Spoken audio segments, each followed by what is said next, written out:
Some of you ladies will remember the big craze about tennis bracelets. Everybody had to have a tennis bracelet. Any of you? Yeah? I thank you tremendously for that. Because I saw that as a trend and an opportunity in a timing situation. I jumped in, we did very, very well, sold a lot of very large, expensive bracelets in that industry. 17 years total I spent there. And then I was introduced to relationship marketing. Now, you can call it whatever you want. Other people call it multi-level marketing, network marketing. I believe it's about relationships, because what we're doing here is building relationships with people and then extending those relationships to others, and we market to those that we either have or will have relationships with. I got involved in relationship marketing now 25 years ago on a part-time basis. And it took me about 2.5 or 3 years to figure out that there was a better way of life, much more rewarding, with an unlimited opportunity in that industry than outside that industry.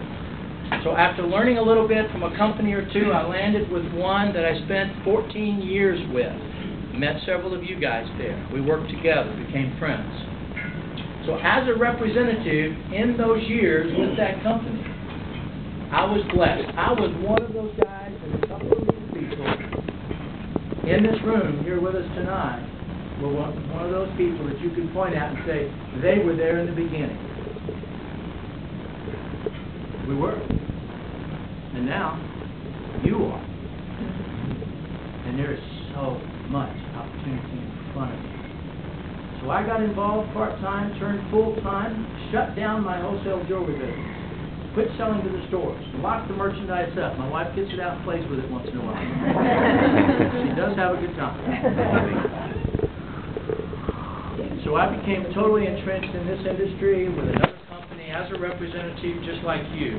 So the important thing there is that I know exactly what you deal with. I know exactly what you face, the good, the bad. I know exactly what your blessings can be and your rewards can be in this industry and with our company.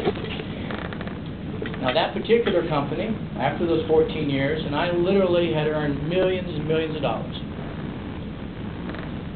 At the end of 14 years, or during the latter years, that company sold and sold to someone else and sold again. The last people pulled what's become known as an Enron thing, where the greed and the self-fulfillment and the self-interest caused tremendous abuse for other people, a few 100,000 other people. So I found myself angry at the world, tried to save my team. By the way, I had several 100,000 people on my team. Look at this room. Imagine putting several 100,000 people in this hotel around the world on whose efforts I got paid on. Now, I didn't know most of them. I didn't care if I knew them. I got paid on them. Some of them were from countries and had last names that you couldn't pronounce. That's special. We will grow internationally, by the way.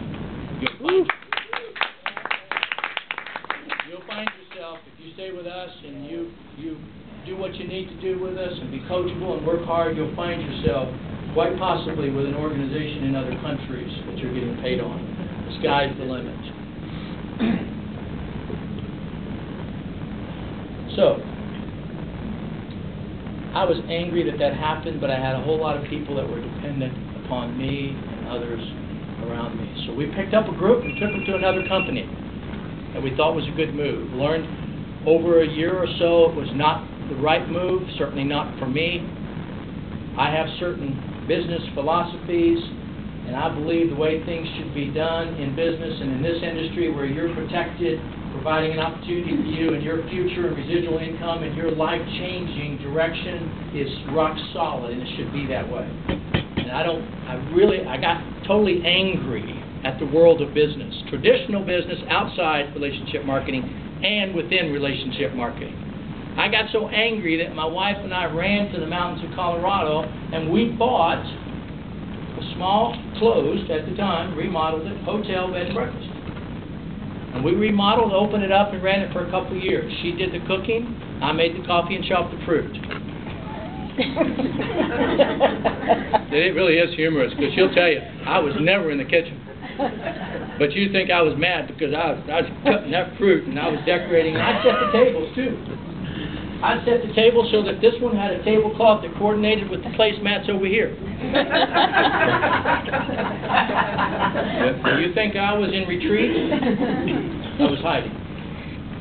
And I knew one thing for sure. I would never do another business or work with another company again in any shape or form where I didn't control or own that company, so that I could protect you guys, the representatives, and make sure that the right decisions were made for the long term.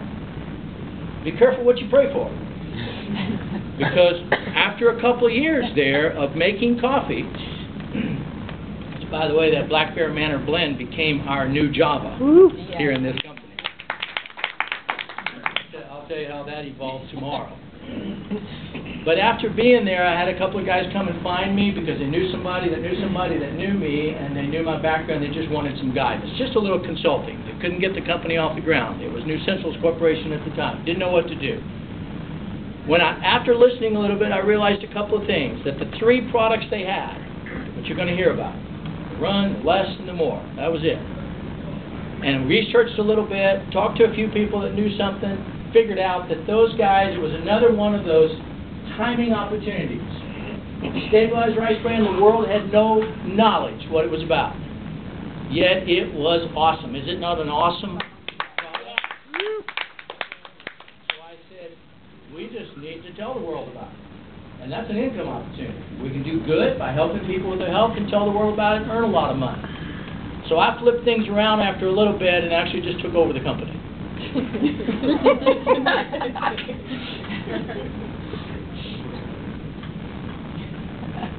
What we did from that point was reshape it and relaunch it. So we started afresh with a new compensation plan. We relaunched it in June of last year.